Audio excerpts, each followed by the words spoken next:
Good morning. It's Saturday. I'm on my way to the office. This is the Saturday Morning Hustle podcast. I couldn't even wait to get into the office today to bring you guys the ideas that are in my head, and have been in my head since last week's podcast about the unlikely journey to success, how to be adaptable, adopt, and pivot when necessary. So if you remember last week, or for those of you who didn't listen, go check out last week's podcast. I used the example of NBA player Dort. If you're a Thunder fan, you know who he is. If not, go look him up. Lou was a great high school player, 1 year of great college play, went to the NBA thinking he would be drafted. He wasn't, ended up going through the developmental league, and ultimately ended up now as a starting point shooting guard for the Oklahoma City Thunder, which was his ultimate goal. But his path to getting to that goal was definitely not what he had envisioned in his head, for sure. So I was using that as an illustration as to how your business plan can often be changed, has to adapt, and your personal career path as well, how you pursue things as a young adult into adulthood and maturity, etc., as you gain experience and you work through the hierarchy, if you will, of career paths. So it's the same ideas are adaptable for both business and personal.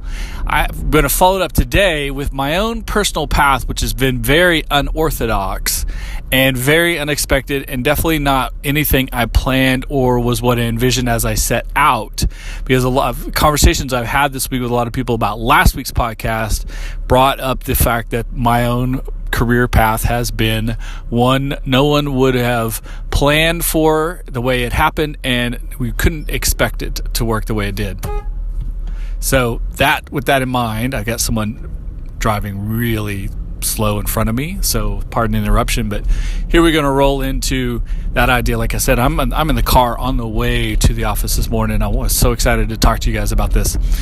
So I have actually been an entrepreneur now for 35 years. I started my first business when I was a teenager in junior high, and I didn't even know the word entrepreneurial. I didn't even realize I was actually starting a business. I just did something to make a couple of bucks that turned into what eventually became a business. And it was really a side hustle because I was a junior high school student. It was something I did to make extra cash, but in all sense of the word, it was a business. But that was working in the music business. I was actually a audio producer, an audio engineer in the music business. I played in bands. I wasn't necessarily a great musician at that time. Eventually developed some pretty decent music skills. But my first band that I got kicked out of for not being great, I ended up being the sound guy, running sound for the band, and which means I got paid at gigs, and everyone else in the band hoped they made enough money to get paid, but I got guaranteed money. Thus, my first business was born. Today, I run a business strategy, process development, and marketing integration consulting firm. So very different than where I started in the music business. And there's no way that the 15-year-old who realized that the thing he was making extra cash with was actually a business would have ever pictured himself in a strategic planning consultancy firm.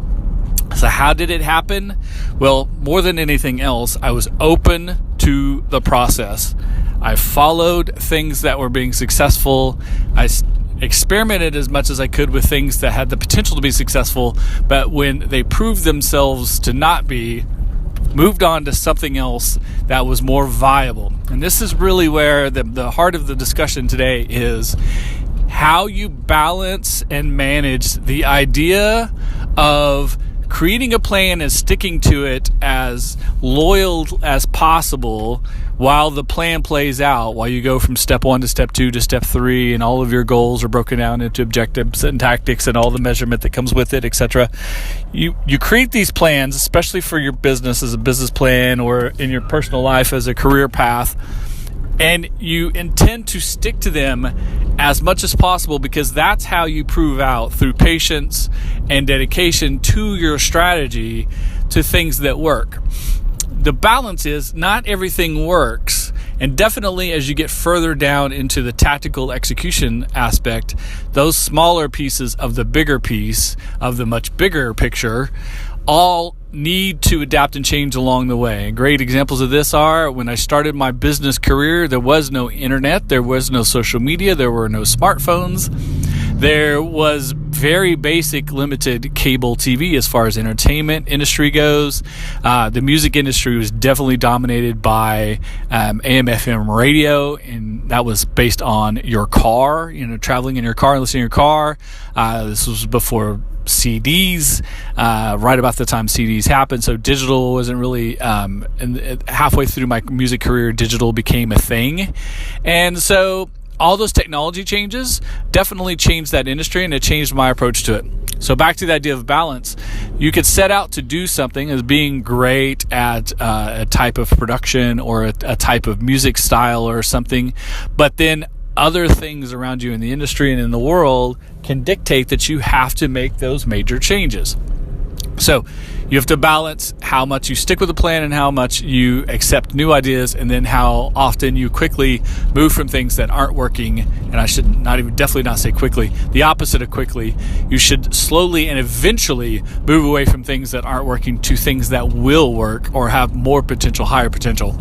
You have to have some patience and some dedication to your plan, but at some point you do have to understand that the things around you have changed, whether it's competition or you, and you need to move on to something else. In a career field, it's moving for a different job or a different career type. In a business plan, it's often a pivot or something that is a massive change in how you're going about it. So to make this 35-year story manageable, I was in the music industry early teenage years through my late 20s. A lot of changes I just discussed in the industry happened themselves.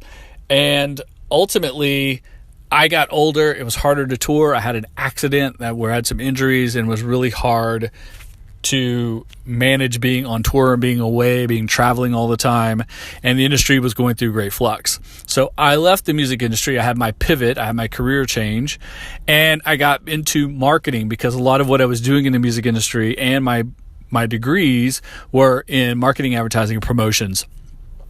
Starting as a graphic designer and working at the bottom end, and so halfway through, my late 20s, almost early 30s, changing my career path to a point where I had to start over at the bottom.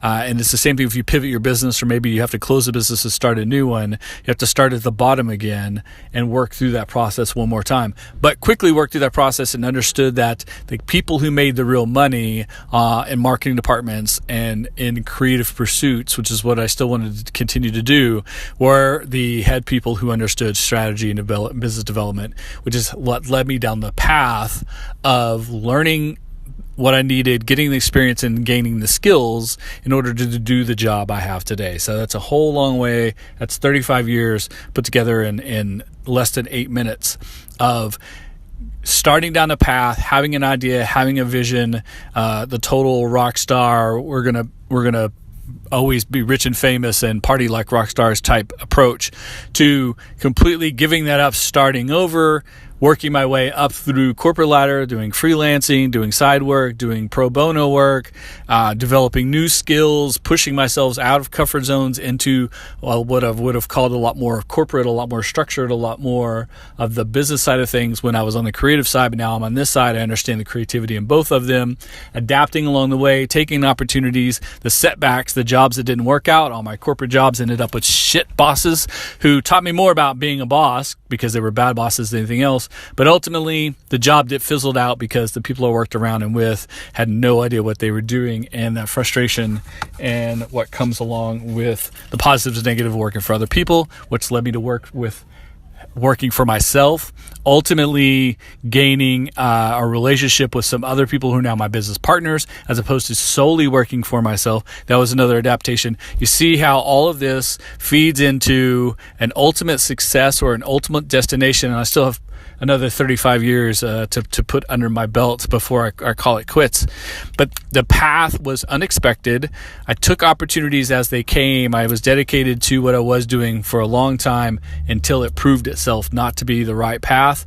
Chose the next best opportunity, still tried to muster as much of my experience, skill set, etc. that I had built up previously, and moved forward with it, finding new paths and opportunities along the way. That's the key. That's the point. I hope that makes a lot of sense to you guys. If you want to hear more, if you want some detail, if you want the rest of the story, hit me up on social media. If you're on the Anchor app, call in to the Anchor app. Otherwise, however you found this podcast, hit me up in the comments. Find me on social media. Use the hashtag Saturday Morning Hustle. Let me know what you want to know more about, what you like, what you dislike, what you agree, disagree with, what you would like. If you have questions you want me to answer, anything you want me to talk about on the Saturday Morning Hustle, I'm totally going to do that for you. That's what it's all about. Until next week, good luck. I'll see you next time.